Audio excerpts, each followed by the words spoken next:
రైతుకు పెట్టుబడి వ్యవసాయానికి ఇచ్చిన మొట్టమొదటి ప్రభుత్వం తెలంగాణ ప్రభుత్వం, మొట్టమొదటి నాయకుడు కేసీఆర్.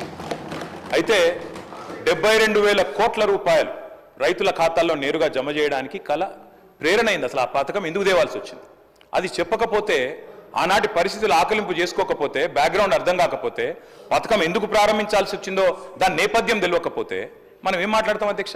ఇంకోటి నేను వారిని కోరుతా ఉన్నా అధ్యక్ష, నీతులు మాకే కాదు కదా చెప్పాలి. విప్ గారు మీరు మీ సభ్యులకు కూడా చెప్పాలి. మరి మేము వడ్లే కొనలేదట, మేము కొననేయలేదు, వ్యవసాయమే జరగలేదు, పద్ధతి కాదు.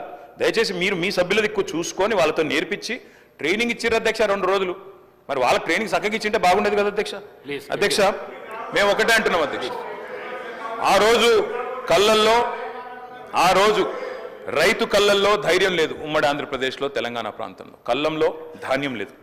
చిన్న రైతు పెద్ద రైతు అన్న తేడా లేదు అధ్యక్ష. 30-40 ఎకరాలు ఉన్న రైతు కూడా తెలంగాణలో, నేను చెప్పేది వాస్తవం కాకపోతే రేవంత్ రెడ్డిని అడగండి. ఎందుకంటే ఆయన మహబూబ్ నగర్ జిల్లా వలసల జిల్లాగా పేరుపడ్డ జిల్లా. ప్రతి సంవత్సరం 14 లక్షల మంది వలసపోయే జిల్లా. అధ్యక్ష కేటీఆర్ గారు సభానాయకుడు రేవంత్ రెడ్డి అని ఏకవచనంతో మాట్లాడకండి అధ్యక్ష. సభానాయకుడు గౌరవం అనేది గౌరవం ఇవ్వండి. రైట్, గౌరవం అనేది అధ్యక్ష, గౌరవం అనేది ఇచ్చి పుచ్చుకోవాలి అధ్యక్ష. ఇస్తాం, మేము కూడా ఇస్తాం. ఇవ్వకపోతే కేసీఆర్ గారిని ఇష్టం వచ్చినట్టు మాట్లాడితే మేము కూడా అట్లే మాట్లాడాల్సి వస్తుంది అధ్యక్ష. దానికి మేమేం చేయలేం అధ్యక్ష. 20-30 నేనేం తిట్టలేదు కదా అధ్యక్ష, నేనేమన్నా అధ్యక్ష పేరు పెట్టి పిలిచిన అంతే కదా. అదే ఏకవచనంతో పిలవకండి మీరు చాలా అధ్యక్ష. ఓకే రైట్ అధ్యక్ష. మీకు చెప్పాల్సిన అధ్యక్ష 20-30 ఎకరాలు ఉన్న రైతులు కూడా, పాలమూరు లాంటి జిల్లాలో 20-30-40 ఎకరాల రైతులు కూడా హైదరాబాద్కి వచ్చి కూలీ చేసుకునే పరిస్థితి అధ్యక్ష. ఇది వాస్తవం. ఎందుకంటే నీళ్లు లేవు, కరెంటు లేదు.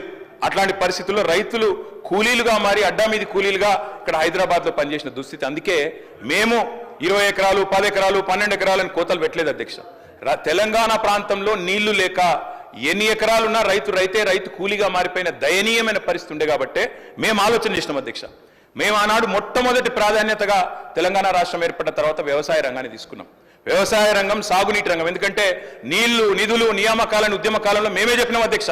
అందుకే నీటి విషయంలో ప్రతి నీటి బొట్టును వడిసి పట్టి గోదావరి కానీ కృష్ణ కానీ సాగునీటి అందించాలి, ఖచ్చితంగా రైతుల బీళ్లకు ఖచ్చితంగా నీళ్లు ఇవ్వాలని ఒక ఎజెండాతో పనిచేసినాం. ఆ పునర్నిర్మాణ కార్యక్రమం తీసుకున్నాం అధ్యక్ష. అందులో భాగంగానే అధ్యక్ష, రైతు చల్లగా ఉంటే పల్లె చల్లగా ఉంటుంది అధ్యక్ష. పల్లె కూడా అందరూ బాగుంటారు. ఎందుకంటే గ్రామీణ ఆర్థిక వ్యవస్థకు రైతు కేంద్ర బిందువు. ఆ రైతు బాగుంటే రైతు చుట్టూ అల్లుకున్న అన్ని కుల వృత్తులు బాగుంటాయి అధ్యక్ష. ఆ ఉద్దేశంతోనే వ్యవసాయాన్ని స్థిరీకరించాలనుకున్నాం. మేము రైతు బంధు పెట్టి ఊరికనే పెట్టలేదు అధ్యక్ష. మా ఉద్దేశం వ్యవసాయ స్థిరీకరణ, వ్యవసాయ స్టెబిలైజేషన్, అగ్రికల్చర్ స్టెబిలైజేషన్. ఆ కార్యక్రమంలోనే చిన్న విప్లవాత్మకమైన కార్యక్రమాలు తీసుకున్నాం అధ్యక్ష. అందులో ముఖ్యమైనది అధ్యక్ష 24 గంటల నిరంతర విద్యుత్. తెలంగాణ వచ్చినాడు అధ్యక్ష, కరెంటు లేదు. తర్వాత మీరు చూసినట్టయితే ఆనాడు దాదాపు పొద్దున 3 గంటలు, రాత్రి 4 గంటల అధ్యక్ష కరెంటు. దొంగ రాత్రి, అర్ధరాత్రి వచ్చే కరెంటు కోసం కావలగాసే దుస్థితి. దాన్ని మార్చాలనుకున్నాం సమూలంగా. 24 గంటల నాణ్యమైన ఉచిత విద్యుత్ రైతులకు అందించిన ఒకే ఒక్క నాయకుడు భారతదేశంలో కేసీఆర్ గారు అధ్యక్ష. ఆ కార్యక్రమం చేశారు. అదేవిధంగా 80,000 పుస్తకాలు చదివిన అపర మేధావి గారి నాయకత్వంలో తెలంగాణ రాష్ట్రం సాధించిన ఘనత ఎంత అంటే 2వ స్థానం అధ్యక్ష. జనాభాలో మనం ఎక్కడో ఉంటాం అధ్యక్ష. మనకంటే 5 అంతల జనాభా ఎక్కువ ఉన్న ఉత్తరప్రదేశ్ లాంటి వాటికంటే తెలంగాణ రాష్ట్రంలో 2014లో అధ్యక్ష 898 మంది రైతులు ఆత్మహత్య చేసుకున్నారు అధ్యక్ష. 2015కు వచ్చే వరకల్లా నెంబరు 1358కి పెరిగింది అధ్యక్ష. 2016లోకి వచ్చే వరకల్లా 632 మంది ఆత్మహత్యలు చేసుకున్నారు అధ్యక్ష. దాదాపుగా 3000 పైచీలకు ఆత్మహత్యలు చేసుకున్నారు అధ్యక్ష.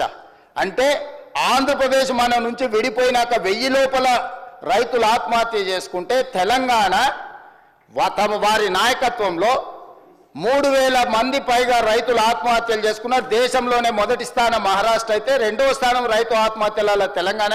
3 సంవత్సరాల లెక్కలు పార్లమెంట్లో పెడితే ఇది కూడా వాళ్ళ ఘనత. మేము తగ్గించినాం.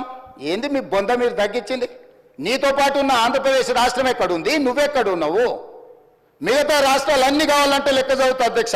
ఏ రాష్ట్రం కూడా మనకంటే అత్యధిక జనాభా ఉన్న మధ్యప్రదేశ్, ఉత్తరప్రదేశ్ అధ్యక్ష ఉత్తరప్రదేశ్లో 20 కోట్ల జనాభా అధ్యక్ష. ఉత్తరప్రదేశ్లో 14లో 63 మంది రైతు ఆత్మహత్యలు, 15లో 145 మంది రైతు ఆత్మహత్యలు, 16లో 69 మంది ఆత్మహత్యలు అధ్యక్ష. అత్యధిక దేశంలోనే అత్యధిక జనాభా ఉన్న ఉత్తరప్రదేశ్, పేదరికం ఉన్న ఉత్తరప్రదేశ్ 14లో మనకు 63 మంది, 15లో 145 మంది, 16లో 69 మంది రైతు ఆత్మహత్యలు అధ్యక్ష. ధనిక రాష్ట్రము, మిగులు రాష్ట్రము, ఇట్లాంటి ధనిక రాష్ట్రంలో, మిగులు రాష్ట్రంలో 14, 15, 16లో దాదాపుగా 3,000 మంది రైతులు ఆత్మహత్యలు చేసుకున్నారంటే తలదించుకోవాల్సింది పోయి, రైతులకు క్షమాపణ చెప్పాల్సింది పోయి, మేము గొప్పలు, మా గొప్పలు చూడండి, మా తాతలు నేతులు తాగిండ్రు, మీరు మా మూతి వాసన చూడండి, తినడానికి తిండి లేదు కానీ మేము మీసాలకు సంపెంగా నూనె పెట్టుకుంటాం. ఏంటి అధ్యక్ష ఈ గొప్పలని? ఇది ఒక విషయం అధ్యక్ష. అదే విషయంగా రుణమాఫీకి సంబంధించింది అధ్యక్ష. మేము అద్భుతాలు చేసినాం, మీరు వచ్చి అన్యాయం చేసారు రైతులకు. ఇక మీరు అన్యాయం చేయబట్టి ఈరోజు మొత్తం రాష్ట్రం దివాలా తీసిపోయిందని గొప్పలు చెప్పుకున్నారు అధ్యక్ష. నేను వాస్తవాలను తమ ద్వారా తెలంగాణ సమాజానికి, రైతాంగానికి వాస్తవం తెలుసు కాబట్టి వాళ్ళకి తెలిసిన ప్రకారం కర్రు కాల్చారు, వాత పెట్టారు అధ్యక్ష. ఒకసారి అధికారం తీసారు, రెండోసారి డిపాజిట్లు కూడా తీసేసారు అధ్యక్ష. అయినా వాళ్ళు మారతలేరు, మాట కూడా మారతలేరు, మనుషులు మారలేదు, మాటలు కూడా మారలేదు. కానీ నేను వాస్తవాలను అయితే మరి చెప్పాలి కదా అధ్యక్ష. కాంగ్రెస్ పార్టీ ఏం చేసింది అంటారు. కాంగ్రెస్ పార్టీ ఏం చేసిందో కూడా చెప్పాలి కదా అధ్యక్ష. 12 నెలల ఒక్క సంవత్సరంలో మేము ఏం చేసినామని ఇన్నిసార్లు అడుగుతున్నావే. 10 సంవత్సరాలు ఘనత వహించిన మీ ప్రభుత్వం ఏం చేసిందో కూడా ఒకసారి వెనక్కి తిరిగి చూసుకోవాలి కదా అధ్యక్ష. గురువింజ గురించి తెలుసు కదా అధ్యక్ష. గురువింద గింజ అంటారు కదా, కిందంతా నల్లగా ఉంటుంది, పైన ఎర్రగా ఉంటుంది. ఎర్రగా చూసుకొని ఏతులో పడుతుంటుందట, కింద చూసుకుంటే తెలుస్తుంది ఎంత కర్రగా ఉందో. ఇలా వాళ్ళ పాలనలో ఏం జరిగిందో వెనక తిరిగి చూసుకుంటే కదా అధ్యక్ష తెలిసేది. వాళ్ళ గురించే ఒక విషయం చెప్తా అధ్యక్ష. 2000